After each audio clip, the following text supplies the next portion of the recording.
What's up, everybody? We're live. We're live. Welcome in. And today, we're going to get into a very spicy topic.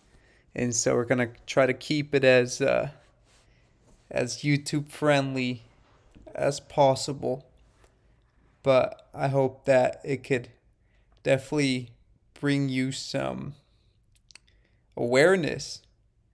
And also, at the end of this, we'll do some rapid fire news. Um, I'm gonna go ahead and cover like the beef of this, and at the end, there's some articles where I'm just gonna go ahead and read the headlines and then just kind of talk about it. But I've chosen exactly what I think we need to cover in today's episode.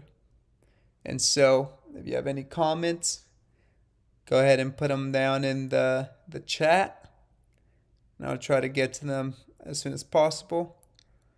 But I think these are relevant topics that we need to discuss, especially because I think a lot more people are on the same page probably than we realize. However, it seems as if that may not be the case because of, some censorship that may be taking place. So, on our first video of the night, I want to go ahead and show this. So this is the news with Shepard Smith from CNBC. He said, if you've noticed you're paying more at the pump, you're not alone. Gas prices have seen a 50% increase from last year, and the White House now says it will do all it can to curb rising costs. Okay? Now, let's go ahead and watch that video. Gas prices are soaring right now, and experts warn they could keep rising ahead of the holidays. The national average is now about $3.38 a gallon. AAA reports that's more than 50% increase from just last year.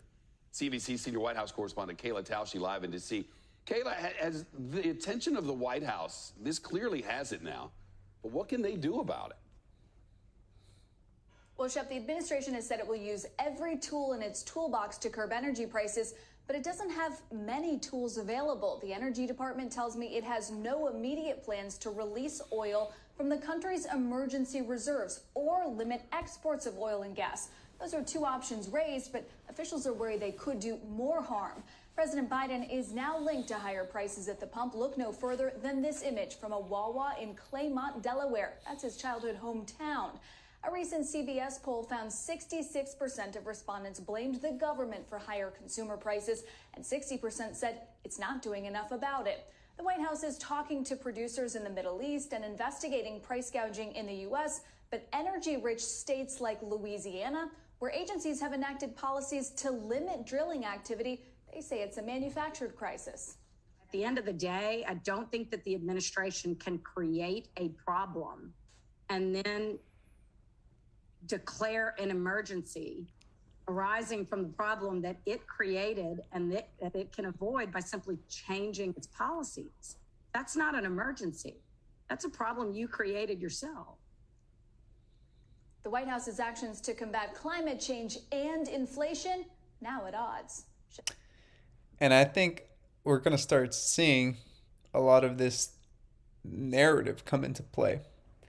And when you try to factor in, changing policies because of, climate change and how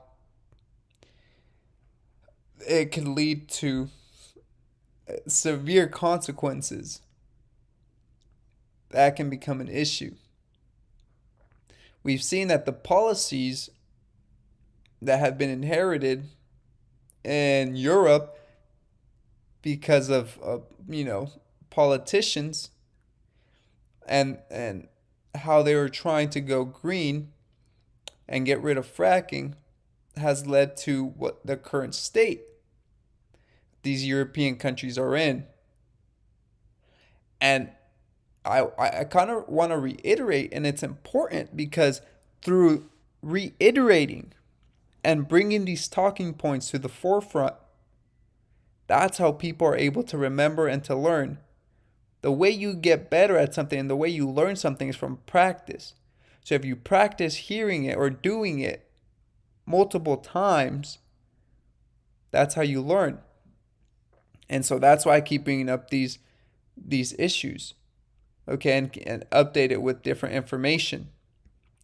Here we see that Zero Hedge posted San Francisco gasoline soars on area refinery shutdowns. Well, if you're shutting down these refineries, well, I mean, go figure. And you know what's the people, for example, who are not informed and who simply go based off what they see and what they're told, look at the gas prices and say, golly, I need to get myself an electric vehicle. Little do they know that that energy that's produced, that electricity that's produced to charge their vehicle, can come from or does come from coal, fossil fuels, these resources that we depend on heavily. But no, they don't see it that way. But when policies are shaped and formed to benefit a certain sector or a certain industry, well, that's where you're going to flock or let all the masses go towards, or that's where you're leading them towards. And if that means off the cliff, then I guess it will be off the cliff. Only the few that are paying attention will actually be able to discern the real situation. And to make matters worse, what's going to happen is that as, oil gets more expensive and more scarce, as natural gas, fossil fuels, as these companies move away from that production and from delivering that, and people's access to that becomes scarce, you're going to see insane prices for these things. There's no other way to go about it. What happens is there'll be a scarcity, not that there won't be any like that we just ran out. No, we're just not providing that anymore because we've moved away from that because of policy. And when that happens, but we still need those resources, it will be harder to access. Hence, higher prices. It will be unaffordable.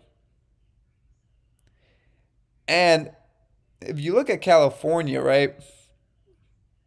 The article probably came out a week or two ago. How by 2024, they're going to ban all gas-powered machinery for, lawn care. And you know how many gardeners or lawn care workers, landscape workers that there are in the state of California? How many jobs will be affected because of that? I mean, you could use a battery powered machine, but you have to carry so many batteries with you. And what if you're doing a route and it's a big, place of commerce that you're doing? You think you'll have enough batteries to last you? Not only for the lawnmower, but for the blower, for the weed whacker, for any other type of tool? I mean, the policies that are being implemented are going to cause loss of jobs possibly, or maybe even tear down an industry. Moving on to the next article. by Jeff Snyder, very intelligent human being. So the problem is shipping, not producing, nor shortages. The problem with having a massive uncontrolled inventory flow is if demand doesn't keep up. Suddenly, the real reason for empty shelves becomes deflationary out of nowhere. Okay, here's his article. What seems inflation now is something else entirely, like the title of that article. He says this is yet another one of those crucial recent developments which should contribute much clarity about the economic situation, yet is exploited in other ways, politically, adding only more to the general state of economic confusion. The shelves may be empty in a lot of places around the country, leaving anyone with the impression there just aren't enough goods. Shortage of goods, everyone's thinking by virtue of economics, small e, will be another significant inflationary pressure. Maybe even the straw that breaks the post 70s camel's back. But is there actually a shortage of goods? Is that really what this supply chain shock is all about? And we know good and well that it's not because we have a shortage of goods. I mean, I've been showing you videos, articles about these ports in LA where they have no space to put any more containers on their lot. And they can only stack it too high because anything above that becomes an issue with the city, with the county, and they can shut down your lot if you go above too high stack. And we know that we have plenty of issues. I was recently listening to, and shout out to Economic Ninja, I was listening to what he was talking about, how one of his subscribers had commented that they had gone to the store, and one of the managers of the store said they had to throw away their product, and there was a shoe store. They're like, well, why would you throw away shoes, right? They're not going to get ruined. But here's the thing. You understand that there's these silica packs in these products that come overseas to help absorb any moisture that may accrue during transport. Well, while it's been waiting out there at sea for days upon weeks, could be months, maybe a year, I don't know. But the fact of the matter is the silica gel packs couldn't absorb all the moisture while it was at sea during that specified amount of time. So therefore mold started growing on the shoes, so they had to get rid of them. So it's not that we have a shortage of goods, because that's not what it's all about. And that's the point here that Schneider's trying to make. And I'll let him answer it. It says, if there is one thing unambiguously in short supply, it's actual physical structures and locations to warehouse goods. Contrary to public perception, an enormous quantity of material is being produced and even shipped. The issue is that it can't get as far as its destination because of bottlenecks and constraints in transit.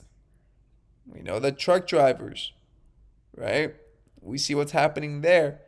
I talked about it, how state of California in particular doesn't allow for you to have an engine older than 2012.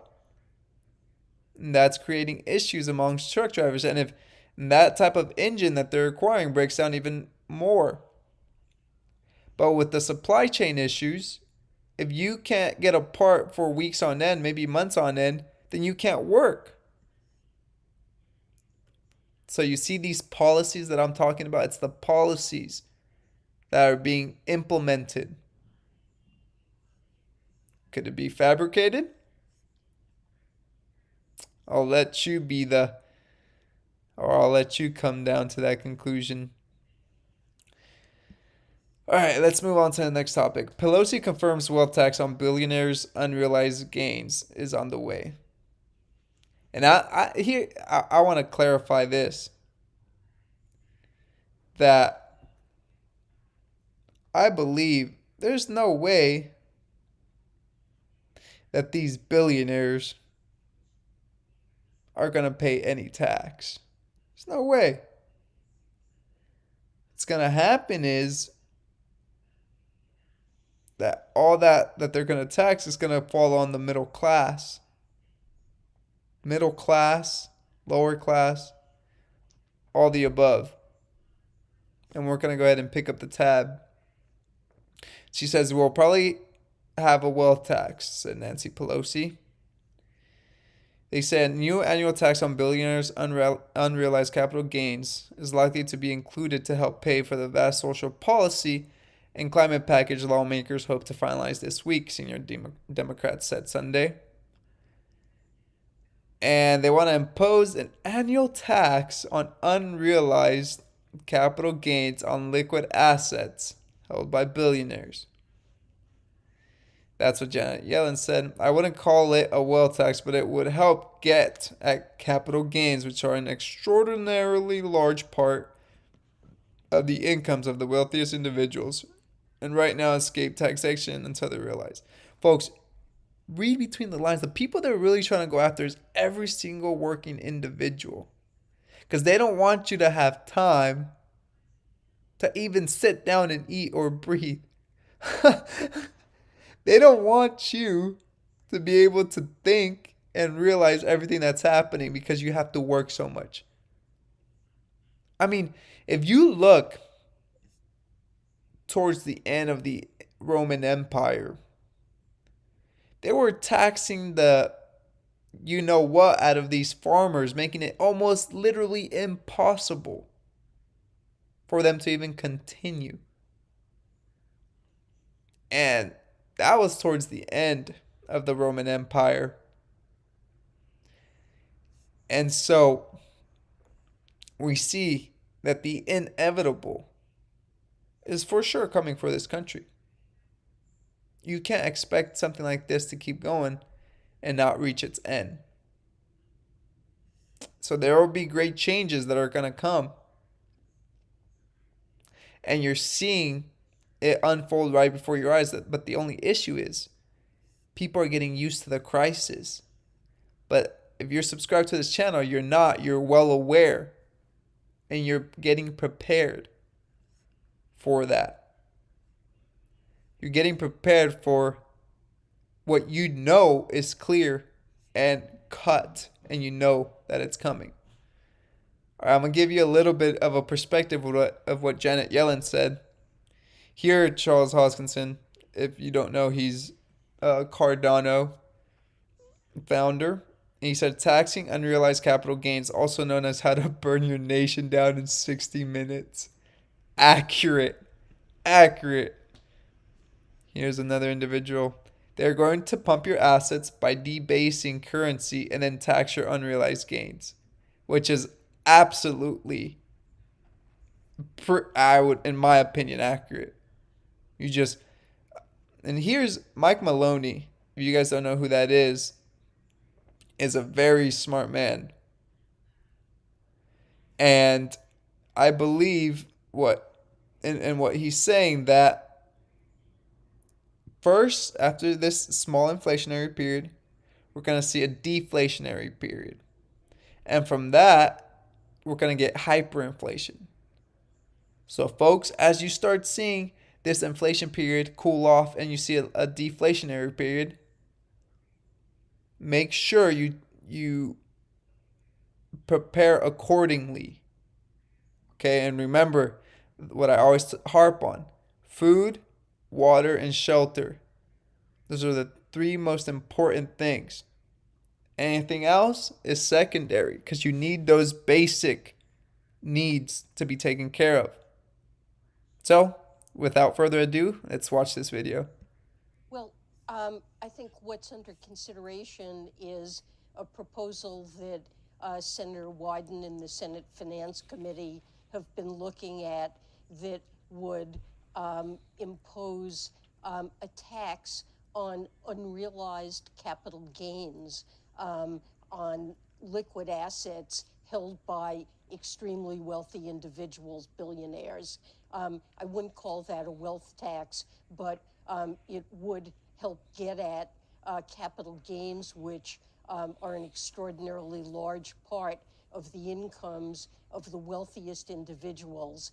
And right now, escape taxation until they're realized, and often they're unrealized, and at death benefit from so-called step-up of basis. So it's not a wealth tax, but a tax on unrealized capital gains of exceptionally wealthy individuals. So any chance you get to step up in the world, being in the lower class or middle class, will be squashed because they're gonna go ahead. If you have a house and it goes up, let's say it's 500,000, it goes up to 1 million, but you don't sell, you still owe that extra 500,000 you just gained, even though you haven't even sold it. And if you don't have that money, well, okay, lost your house. Now the government seizes it. Oh, now you're homeless. Now you're dependent on the state. Oh well. Folks, realize what that means. Realize the issue with that and how that would literally make it so that no one owns nothing, like the World Economic Forum said. You'll own nothing and be happy, and you'll rent everything. Take that into consideration. All right, and this is I've been having this conversation with a variety of my close friends, and the sooner you realize this, and the sooner you prepare for this, the better off you'll be, because this is literally worldwide. This year, next year, medicine policy is economic policy. Without it, we cannot turn the fate of the world economy around. Now I'm going to play the clip and listen closely. And I'll end with this. I won't do my rapid fire news so we don't go too long here. But I have a lot to cover today. But I thought this would be a good way to end it. Take a listen. Let me praise both central bankers and finance authorities. In this crisis, they acted swiftly, decisively, and on a large scale. Globally, we have $16 trillion of fiscal measures and the equivalent of $10 trillion in what central banks have done as accommodative policy and support for the economy. That has helped, and it should be continued until we have a durable exit from the health crisis. Why? Because premature withdrawal of support can cut the recovery short, and that would mean all the benefits we have built, putting a floor of the economy to be potentially lost. I want to make two pleas. One is to recognize that this year, next year, vaccine policy is economic policy. And it is even a higher priority than the traditional tools of fiscal and monetary policy. Why? Because without it, we cannot turn the fate of the world economy around. And it is, as Chair Powell said, smart policy. We calculated at the fund that between now and 2025, we will add $9 trillion to global output if everybody is vaccinated faster. And the other interesting piece of this is 60% will go to the developing and emerging market economies. 40% of the benefit would go to advanced economies, and that would translate into $1 trillion additional tax revenues in advanced economies. I cannot think of a better value for money this and next year than investing in accelerated vaccinations. And only then Chair Powell can think seriously about exit strategy, which, by the way, of course, matters tremendously for the United States. It matters for the rest of the world. Strong growth in the United States has positive spillover impact. With the same token, if there is a gradual change in financial conditions in the world that may be tough on countries that are falling behind. This multi-speed. Anyway, there you have it. What she's telling you there, what every single country is going to do and is expected to do, and how this year and next year is of utter importance.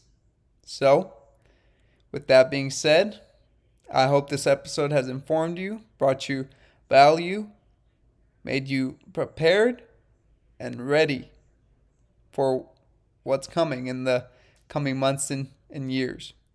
So, settle up and be prepared.